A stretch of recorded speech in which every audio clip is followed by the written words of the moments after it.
Imagine this: you wake up one morning and everything you rely on is suddenly gone. Your job vanishes. Your health collapses. The people you love are taken away. It sounds like a nightmare, something you'd never want to picture. And yet, the Stoics, the ancient philosophers of resilience, made it a daily practice to imagine exactly that. Why? Because they knew something we often forget: life is fragile. Fortune is unpredictable. And true strength comes not from avoiding discomfort, but from preparing your soul to withstand it. Today, I want to share with you why the Stoics practiced what they called negative visualization, and how this simple, powerful mindset can transform your life. Lesson 1. Anticipation builds resilience. Most people are blindsided by hardship.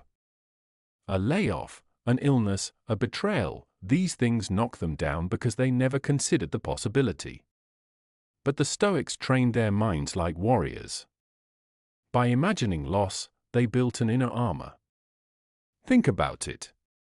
A firefighter doesn't panic at the sight of flames, he's trained for it. A pilot doesn't freeze in turbulence, she's practiced the scenario countless times.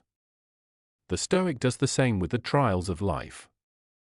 When you prepare your heart for hardship, you disarm it of its power to crush you. You might not welcome suffering, but you will no longer fear it. Lesson 2. Gratitude through contrast. The Stoics weren't pessimists. They weren't walking around sulking about disasters. Quite the opposite. By imagining the loss of what they had, they cherished it more deeply.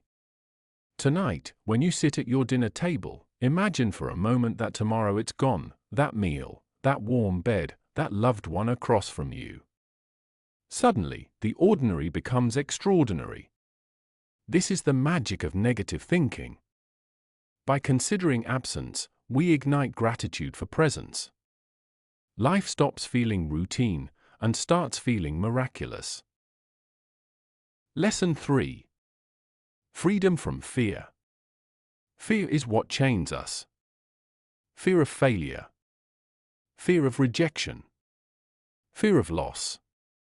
But when you've already faced those possibilities in your mind, when you've looked them in the eye and said, "I can endure this," fear loses its grip.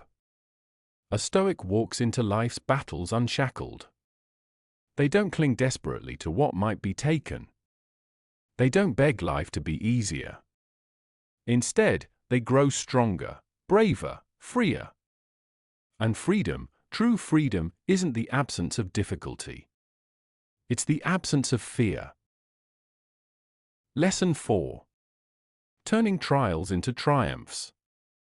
Marcus Aurelius, the Roman emperor and Stoic philosopher, wrote, "The impediment to action advances action. What stands in the way becomes the way." In other words, every obstacle is a chance to rise higher. Negative thinking doesn't trap you in despair, it trains you to see the hidden gift in hardship. Lost a job, perhaps it's the doorway to your true calling. Heartbreak, the fire that forges your strength. Failure, the seed of wisdom that success can never teach. The Stoics didn't practice negative thinking to dwell on misery. They practiced it so they could meet life head-on, undaunted, unbroken, unstoppable. Conclusion. A call to courage. So I ask you, will you dare to live like a Stoic? Will you dare to face life's uncertainties not with fear, but with courage? Tonight, close your eyes and picture the loss of what you hold dear. Not to sadden your heart, but to awaken it. To remind yourself of the miracle of this moment, this breath, this fleeting gift of life. Because when you embrace the fragility of all things, you stop waiting for tomorrow. You stop living in fear. And you start living fully, fiercely, freely, today.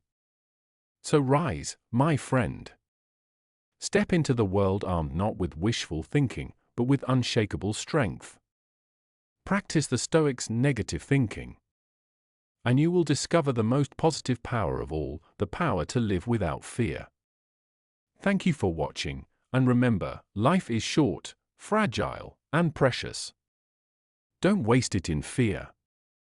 Live it with courage, gratitude, and unbreakable resolve.